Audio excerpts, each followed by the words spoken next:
Hello everyone, आपका स्वागत है अनरेस्क्यू में। और आज है republic day. This is the 73rd years of republic day of India. We should all be proud of it कि हमारा इंडिपेंडेंस के बाद हमारा जो भी कॉन्स्टिट्यूशन और हमारे जितने भी रूल्स थे वो इम्प्लीमेंट हुए थे, उसको 73 ईयर्स ऑलरेडी हो चुके हैं।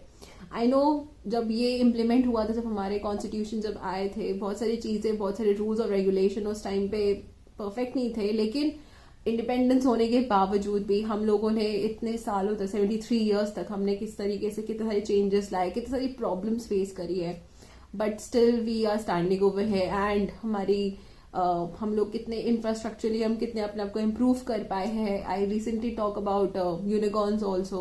हम लोग यूनिकॉर्न में हम लोग 3rd या 4th पोजिशन पे आ चुके हैं। That is also big thing.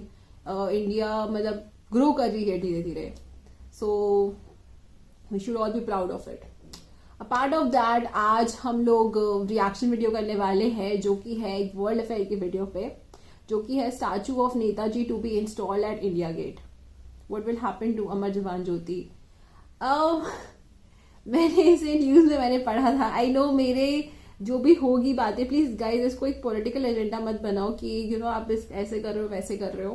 Please इसका कोई पॉलिटिकल एजेंडा नहीं है। और ये एक ऐसी चीज है जो आई डोंट नो, बट इसके पीछे का क्या एजेंडा है, क्या लॉजिकल रीजनिंग है, लेट्स फाइंड आउट। बट मैंने इसे न्यूज में मैंने काफी सुना था कि ये सब चीजें मतलब ये मतलब अमर जवान ज्योति को मिलाया जा रहा है, जो भी वॉरफेयर का जो बनाया गया था वहां पे मिलाया जा रहा है। ऐसे बुझाया तो नहीं जा रहा है, बट उसे मिलाया जा रहा है। गेस इसके पीछे क्यों मिलाया जा रहा है, क्या मिलाया जा रहा है, इतने सालों से क्यों नहीं हुआ? प्लीज इसको प्लीज एक पॉलिटिकल एजेंडा मत लो। ये कोई पॉलिटिकल एजेंडा नहीं है। ये एक बात होती है कि हमारे हिस्टोरिकली अगेन क्वेश्चन आएगा कि अरे वो तो ब्रिटिशर्स के टाइम पे था। यार ब्रिटिशर्स के टाइम पे था, ब्रिटिशर्स को गए हुए बहुत जमाना हो चुका है। हम लोग 73 ईयर्स ऑफ अपने रिपब्लिक को हम लोग सेलिब्रेट कर रहे हैं। इट मीन्स दैट कि ब्रिटिशर्स को गए हुए बहुत साल हो चुके हैं and we don't even care about that. But यहाँ पे बात आती है कि अमर जवान ज्योति जो थी बेसिकली वो मार्टर्स के लिए था। और भले वो वॉर में करा, मतलब उन्हें मिलाया गया था कि नहीं, आई थिंक कारगिल में जो लोग शहीद हुए थे शायद उनके लिए ये एक अमर जवान ज्योति बनाई गई थी। They are never been dead. तो इसको मिलाने का कोई मतलब हटाया क्यों जा रहा है? क्योंकि बोलते तो है कि वो ब्रिटिशर्स जो थे उन्होंने बनाया था, तो हमारा वो हिस्ट्री नहीं है, विच इज ट्रू। हमारी वो हिस्ट्री कभी नहीं हो सकती है। लेकिन जो लोग शहीद हुए थे, जिन्होंने अपने हमारे देश के लिए जिन्होंने जान दी है, हमें उसकी तो इज्जत, हमें हमेशा रिस्पेक्ट करनी चाहिए। इसके पीछे का क्या एक्चुअल रीजन है, इसके पीछे का क्या पॉलिटिकल रीजन है, हमें वो तो पता नहीं है। बट हाँ, एज अ नॉर्मल ह्यूमन हम लोग जब इस सब चीजों के बारे में सोचते, प्लीज इसको कोई आइडियोलॉजी पे मत लो। ये बस एक क्वेश्चन है कि क्यों। और लेट्स फाइंड आउट कि यहाँ पे अगर नेताजी की जो भी स्टैचू को जो इंस्टॉल करा जा रहा है उसके पीछे का भी क्या रीजन है, क्या किस वजह से करा जा रहा है। लेकिन अच्छा, मुझे एक चीज समझ में नहीं आई कि अगर हिस्ट्री में अगर इंडिया गेट जो था वो ब्रिटिशर्स के टाइम पे था, तो नेताजी की वहां पे फिर वो भी क्यों इंस्टॉल कर रहे? बट कोई लॉजिक नहीं बन रहा है, क्योंकि इंडिया गेट भी तो था, वो ब्रिटिशर्स का ही था। और वहां पे नेताजी को अब इंस्टॉल करके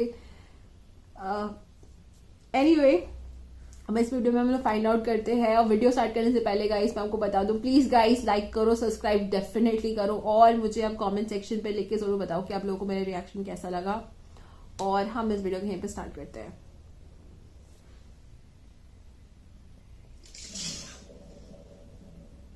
सो रिपब्लिक डे से कुछ ही दिन पहले मेजर चेंजेस अनाउंस किए गए हैं in the capital of India. Netaji की एक मूर्ति लगाई जाएगी इंडिया गेट के बिल्कुल साथ में, और अमर जवान ज्योति अब मर्ज कर दी गई है with the national war memorial flame. बहुत ही ज्यादा मैं कहूंगा इंपॉर्टेंट चेंजेस है। पहले तो यहाँ पर ये जान लो, यहाँ पर देख पाओगे आर्टिकल है, statue of Subhash Chandra Bose to be installed at India Gate. इसकी रिक्वेस्ट करी थी सुभाष चंद्र बोस की फैमिली ने, जो सुभाष चंद्र बोस की ग्रैंड नेफ्यू थी। इन्होंने कई सालों से ये कहा था कि सुभाष चंद्र बोस जी का जो योगदान है ये कंट्री ने कभी प्रॉपरली एक्नॉलेज किया नहीं है। अब फाइनली देखा जाएगा कि उनका स्टैचू लगेगा एट द इंडिया गेट। यहाँ पर आप देख पाओगे पीएम मोदी की ट्वीट है। इस तरीके से एक ग्रेनाइट का जो स्टैचू है ये बनाया जाएगा और इसको प्लेस किया जाएगा यहाँ पर। अब ऑब्वियसली ये जो फोटो है 3D रेंडरिंग है, ये एक्चुअल फोटो है नहीं। अभी जो ये स्टैचू है ये बन रहा है। जब तक ये स्टैचू बन के तैयार नहीं होता तो through out Republic day celebrations Netaji की मूर्ति का एक होलोग्राम यहाँ पर प्लेस किया जाएगा, ताकि रिपब्लिक डे सेलिब्रेशंस में हम सुभाष चंद्र बोस जी का जो योगदान है इंडिया की इंडिपेंडेंस में, इसको भी प्रॉपर्ली इंक्लूड कर पाए। अब यहाँ पर आप एक क्वेश्चन पूछ सकते हैं, मगर सर ये इंडिया गेट तो नहीं लग रहा, इंडिया गेट तो थोड़ा सा बड़ा था, मुझे ज्यादा याद आ रहा है, तो ये लोकेशन कौन सी है? तो ये मैं आपके लिए पहले क्रिस्टल क्लियर कर देता हूँ कि ये लोकेशन कौन सी है, ताकि आप समझ पाएंगे क्या क्या चेंजेस हो रहे हैं आज के समय न्यू दिल्ली में। तो यहाँ पर आप देख पाओगे ये है हमारा प्यारा भारत, और यहाँ पे मैं जूम इन कर रहा हूँ टुवर्ड्स इंडिया गेट, जो आपको मिलेगा नई दिल्ली में ना। यहाँ पर आप देख पाओगे बहुत ही ज्यादा एक खूबसूरत दृश्य है। ये यहाँ पर ये रहा इंडिया गेट, ठीक है। उसके पीछे ये है सेंट्रल पार्क, ये भी इंडिया गेट का एक्सटेंडेड पार्ट ही माना जाता है, ये सेंट्रल पार्क। और उसके पीछे आपको मिलेगा newly built national war memorial. अब नेताजी की जो मूर्ति लगाई जाएगी वो लगेगी यहाँ पर। तो होगा क्या कि जो भी लोग यहाँ पे सड़क से गुजर रहे हैं, ये जो सड़क है बहुत ही इंपॉर्टेंट है, क्योंकि देखो यहाँ पे आ गया है सेंट्रल विस्ता, ठीक है। सीधा आप अगर चलते रहोगे तो यहाँ पे आता है सीधा राष्ट्रपति भवन, प्रेसिडेंट्स हाउस, यहाँ पे है पार्लियामेंट ऑफ इंडिया, और यहाँ पर है पीएमओ। वेरियस जो मिनिस्ट्रीज है इंडिया की इंपॉर्टेंट मिनिस्ट्रीज, ये भी यहाँ पे आपको मिलेंगी। तो ये सड़क बहुत ही ज्यादा इंपॉर्टेंट है, और जो भी सड़क पे ट्रैवल करेगा सीधा उसको नेताजी की मूर्ति दिखेगी थ्रू इंडिया गेट। अब यहाँ पर आप पूछेंगे मगर अमर जवान ज्योति कहाँ थी? उसको भी कह रहे कि कुछ मूव करेंगे, मर्ज करेंगे, इस पे काफी न्यूज आई है। देखो पहली बात तो यहाँ पर ये जान लो, अमर जवान ज्योति थी इंडिया गेट के बीचों बीच, ठीक है। यहाँ पे आपको दिख रहा है यहाँ पे इंडिया गेट, इसके नीचे थी यहाँ पर अमर जवान ज्योति। और अमर जवान ज्योति को बुझाया नहीं गया है, इसको लेकर बहुत सी मिसकंसेप्शन है। काफी लोग इस पर उसको तो मतलब मिलाया गया है वॉर से, सिंपली मर्ज किया गया है with the national war memorial. पहले क्या था कि दो यहाँ पर मशाले थी, एक अमर जवान ज्योति, एक नेशनल वॉर मेमोरियल, दोनों को सिंगल कर दिया गया है। रीजन ये है कि देखो जो अमर जवान ज्योति है ये बनाई गई थी 1971 वॉर के बाद। ये बात बहुत इंपॉर्टेंट है। लोग समझते हैं कि जब इंडिया गेट बना था तो शायद ब्रिटिशर्स ने ये जो अमर जवान ज्योति है ये बनानी थी, मगर रियलिटी ये है कि इंडिया गेट तो बिल्ड किया था ब्रिटिश एम्पायर ने, मगर जो यहाँ पर अमर जवान ज्योति है ये 1971 वॉर के बाद यहाँ पर बनाई गई। अब इशू ये था कि जो नेशनल वॉर मेमोरियल है इसमें यहाँ पे आप देखोगे जो भी सोल्जर, जो भी ऑफिसर जिन्होंने अल्टीमेट सेक्रीफाइस दिया देश के लिए, उनका यहाँ पे आपको नाम मिलेगा। तो सरकार ने यहाँ पर यह सोचा कि अमर जवान ज्योति तो होना चाहिए नेशनल वॉर मेमोरियल का पार्ट, क्योंकि इस तरीके से यहाँ पे आप देख पाओगे जो 1971 वॉर में जिन सोल्जर्स ने देश के लिए दिया था अल्टीमेट सेक्रीफाइस, उनका नाम भी यहाँ पे है। तो सिंपली जो अमर जवान ज्योति है ये इंडिया गेट से मूव कर दी गई है to the national war memorial इस तरीके से। और इसके बारे में सरकार ने ओपनली कहा है कि लोग मिस इन्फॉर्मेशन फैला रहे हैं। लोग कह रहे हैं कि 50 साल से अमर जवान ज्योति जल रही थी, बुझा दिया। तो सरकार ने कैटेगोरिकली बोला है बुझाई नहीं गई है, अमर जवान ज्योति को कैरी करके लेकर गए नेशनल वॉर मेमोरियल में। अब अगला क्वेश्चन यहाँ पर आप ये पूछेंगे मगर नेताजी का स्टैचू यहाँ पर प्लेस करने की नीड क्यों आन पड़ी? क्या इसकी डिमांड बहुत ही लंबे समय से थी?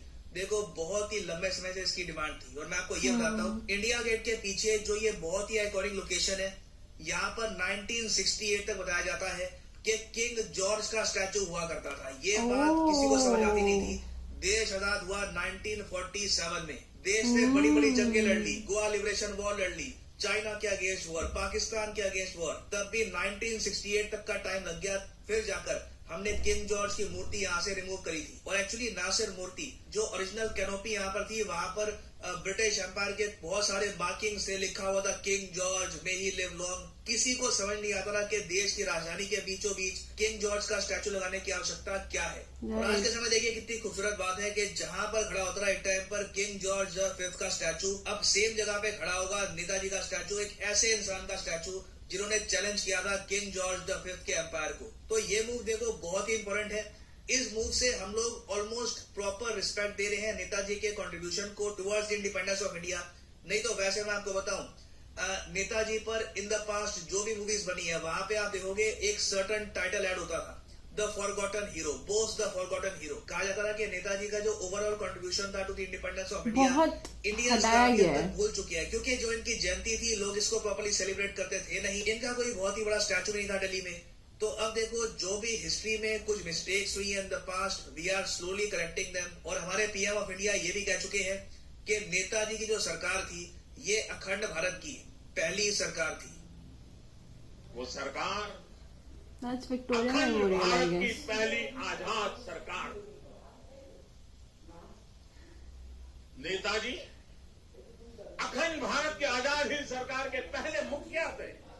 तो जो मेरा क्वेश्चन होगा फरेली वो भी इस आजाद सो गाइस वीडियो जो है वो ऑलरेडी एंड हो चुकी है एंड उन्होंने जो एक बात बताई थी कि वहां पे पहले एक किंग जॉर्ज फिफ्थ की स्टैचू जो था वो लगा हुआ था। ये बात सच है, वहां पे पहले किंग जॉर्ज द फिफ्थ की वहां पे स्टैचू लगी हुई थी and Subhash Chandra Bose was seriously में अनफॉरगॉटन एक हीरो थे जिसके बारे में नहीं बताया गया। ऐसे बहुत सारे ऐसे और भी हीरोज थे, लेकिन सुभाष चंद्र बोस जो थे वो एक ऐसे लीडर थे जिन्होंने पूरी एक आर्मी फॉर्म किया था ताकि वो अटैक कर सके, और उनकी अटैक्स के बारे में भी काफी चीजों के बारे में नहीं बताया गया था हमारे हिस्ट्रीज में भी।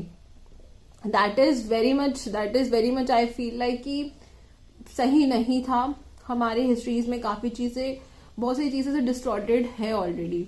सुभाष चंद्र बोस ने आई थिंक वो हिटलर के पास भी गए थे अपनी प्रपोजल लेके about this fight also, and उन्होंने जिस टाइप का सैक्रिफाइसेस दिए हैं आजाद इंडिया के लिए, वो एक बहुत बड़ी चीज है। उन्होंने उस जमाने में ब्रिटिश एम्पायर को चैलेंज किया था, जो एम्पायर जो थी वो एक खुद बहुत बड़ी कह सकते बहुत बड़ी एम्पायर थी। वहां पे सिंगुलरली एक पूरे ओपन चैलेंज देना, एक थ्रेट बनना, वो भी बहुत चीज है। हमारी हिस्ट्री में ऐसा नहीं है कि प्रॉपर मेंशनिंग नहीं है। हाँ, ये कह सकते हैं कि प्रॉपर मेंशनिंग नहीं है सुभाष चंद्र बोस पे, लेकिन उनकी मेंशनिंग प्रॉपर करी गई है। जैसे आईएनए के बारे में लिखा गया है, जो मैंने अपनी हिस्ट्री बुक्स में पढ़ा था तो मुझे याद है कि आईएनए के बारे में पूरी डिस्क्रिप्शंस थे, स्कूल टाइम का बता रही हूँ। तो ऐसा नहीं है, लेकिन हाँ उन्हें और थोड़ा सा क्रेडिट मिलना चाहिए। उन्होंने जिस लेवल का सैक्रिफाइसेस दिए हैं, जितने लोगों ने सैक्रिफाइसेस करे, आई थिंक उनकी भी उनके साथी भी थे, उनके कोई कलीग थी, I don't remember the name exactly. उनको भी ये था कि ब्रिटिशर्स ने उनको पकड़ा था, उन्हें बहुत टॉर्चर करा गया था, अल्टीमेटली शी डाइड। तो ऐसे बहुत सारे ऐसे हीरोज थे जिन्होंने हमारे इसमें सैक्रिफाइसेस दिए थे, एंड अगर वहां पे सुभाष चंद्र बोस की कोई स्टैचू बनाया जा रहा है, आई फील लाइक ये बनना भी चाहिए, क्योंकि बनने के पीछे का रीजन ये नहीं है कि हमें उन्हें क्यों बन रहा है पॉलिटिकल एजेंडा, भाई उसको हटाओ, लेकिन हमारे ऐसे भी हीरोज थे जिन्होंने सैक्रिफाइस दिए थे, जिन्होंने अपनी लाइफ की भी परवाह नहीं करी थी। तो ऐसे लोगों का हमें उनके लिए एक रिस्पेक्ट के लिए हमें डेफिनेटली एक ऐसा स्टैचू बनाना चाहिए। एटलीस्ट लोग इसे याद रखेंगे कि हमारे ऐसे भी हीरोज थे जिन्होंने इंडिपेंडेंस के लिए क्या कुछ नहीं कहा था। आज हम लोग जो फ्रीडम को हम एंजॉय कर रहे हैं, बस इस फ्रीडम को पाने के लिए भी कितने लोगों ने कितना बलिदान दिया था। और जब यहाँ पे बताया गया कि जॉर्ज फिफ्थ के टाइम बहुत सारी लड़ाइयां लड़ी हुई गई थी, 1968 बताया गया था कि वो तब भी वो स्टैचू था, बट अब जाके ऐसे अगर वहां पे बन रहा है तो इट्स फाइन, ठीक है। बट इसको प्लीज गाइस इसको कोई पॉलिटिकल एजेंडा मत बनाओ। मैं मानती हूँ किसी को कोई पॉलिटिकल एजेंडा नहीं होना चाहिए, क्योंकि जितने लोगों ने सैक्रिफाइसेस दिए थे, ओनली नो कि how it was to feel. And जो कहा गया था कि इसको मिलाया बुझाया जा रहा है अमर जवान ज्योति को, तो पता ही था कि अमर जवान ज्योति को कभी बुझाया नहीं जा सकता, उसको मिलाया ही गया है। फॉल्स न्यूज तो हमारे इंडिया में भी बहुत फैल रही है फेक न्यूज के नाम पे। बट अपार्ट ऑफ दैट, अगर आप लोगों को मेरा ये रिएक्शन अच्छा लगा तो प्लीज गाइस लाइक करो, सब्सक्राइब करो, और मुझे कमेंट सेक्शन पे लिख के जरूर बताओ कि आप लोगों को मेरा रिएक्शन कैसा लगा। और हम मिलेंगे अपने नेक्स्ट वीडियो पे, तो अपना ध्यान रखिए and happy Republic day, stay safe.